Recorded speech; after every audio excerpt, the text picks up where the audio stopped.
David Stillwell. This is case number E01002073A.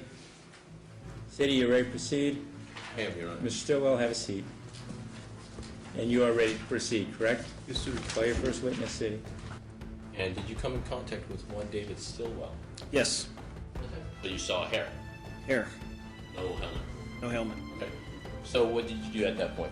I hopped on my police marked motorcycle unit. He said, "Why did you stop me?" And I said, "Because you're not wearing a helmet." At that point, he said, "Who decides whether or not this is a helmet?" And I said, "It's my opinion that what you're wearing is not a helmet." And when I went back to get his signature, he said he wanted a supervisor at the scene.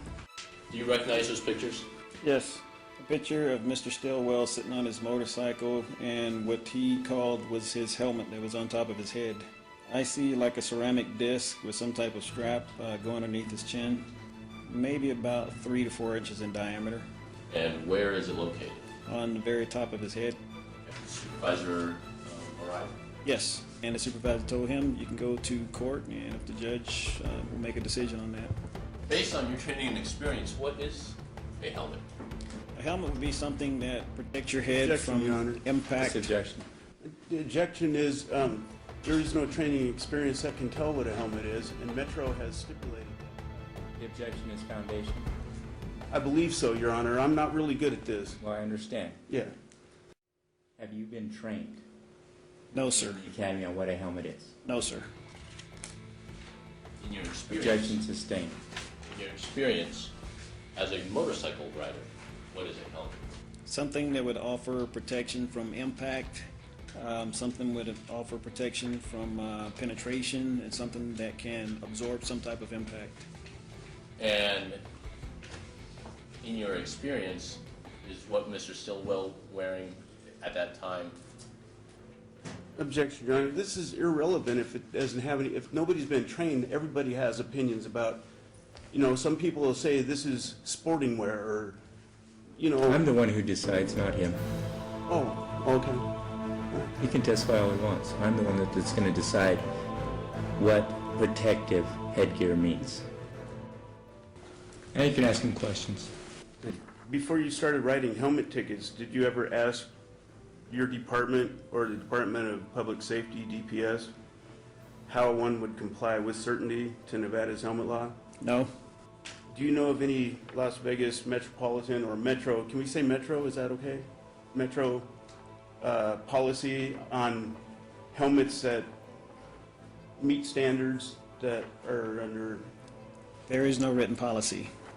Does the NRS say anything about absorption or impact or penetration or any of those things that you were talking about? No.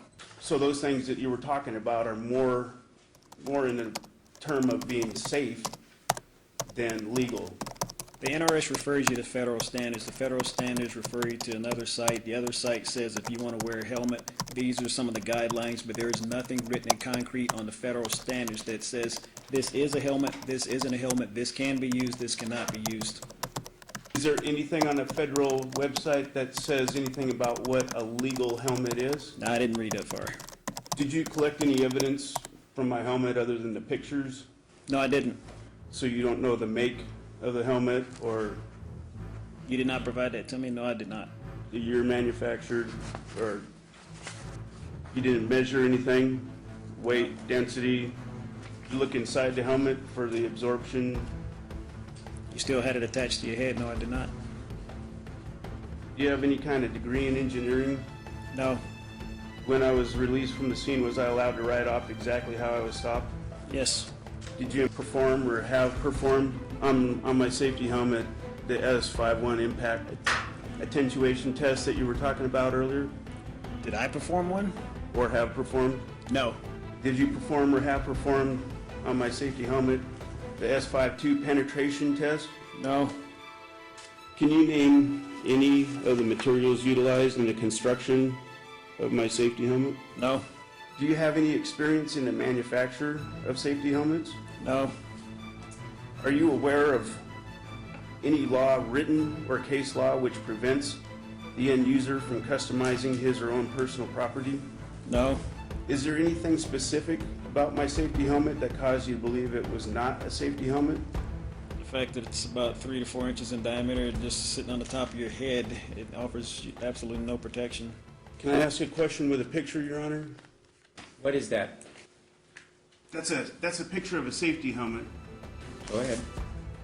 Looking at that helmet, which is basically one model, one size, one style, would you have pulled me over if I were wearing that helmet, based on your experience? No.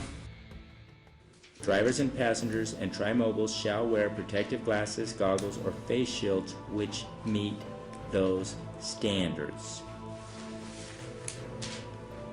City, I do not have a copy of those standards, but I am going to give you the opportunity to educate the court with those standards.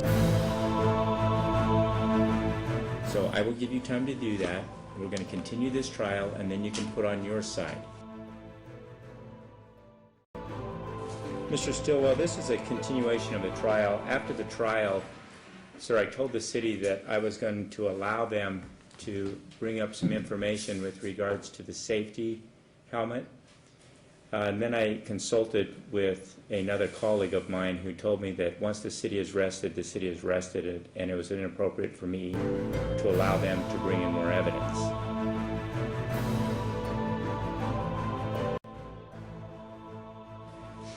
And so with that in mind, I can't help but say that, one, I think you're crazy for wearing that.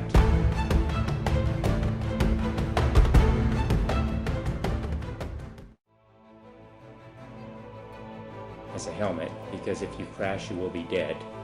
But that's just an issue that has nothing to do with the law. But as far as the law is concerned, with the city putting on their case, I don't think they've met their burden.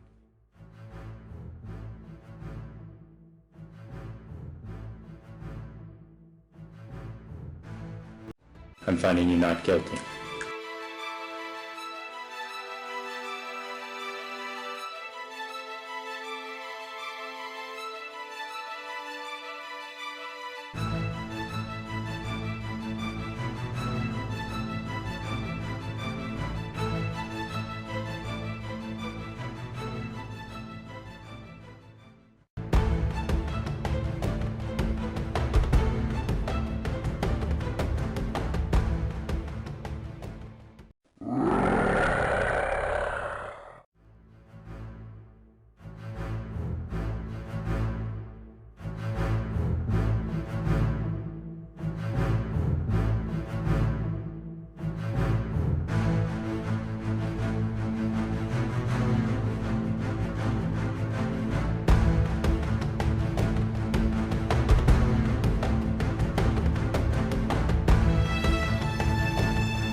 Yours.